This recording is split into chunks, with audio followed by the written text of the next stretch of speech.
पहला क्वेश्चन है, जीव विज्ञान शब्द का प्रयोग सर्वप्रथम लैमार्क और ट्रेविरेनस ने कब किया था?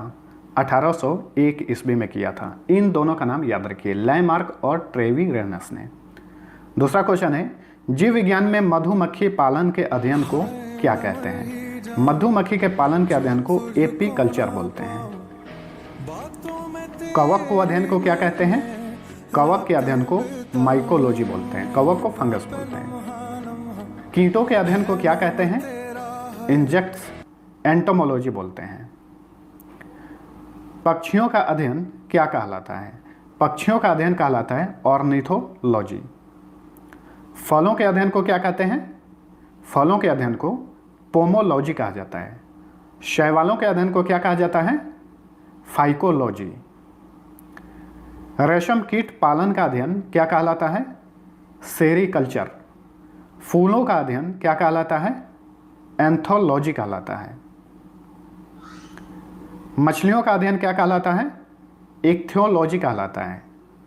और मछलियों को पालने का अध्ययन क्या कहलाता है?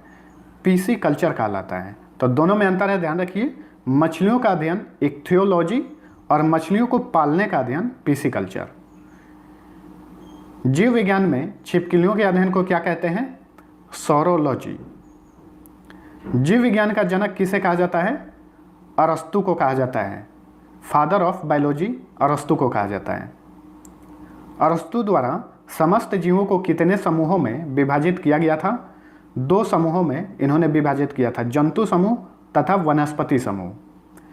सिस्टमा नेचुरे नामक पुस्तक किसने लिखी है? कैरोलस लिनियस ने लिखी है। कैरोलस लिनियस ने जीवधारियों को कितने जगतों में विभाजित किया था? जंतु जगत तथा पादप जगत। यानी कैरोलस लिनियस और अरस्तु, इन्होंने पूरे जीव जगत को 2 भागों में विभाजित किया, जंतु जगत तथा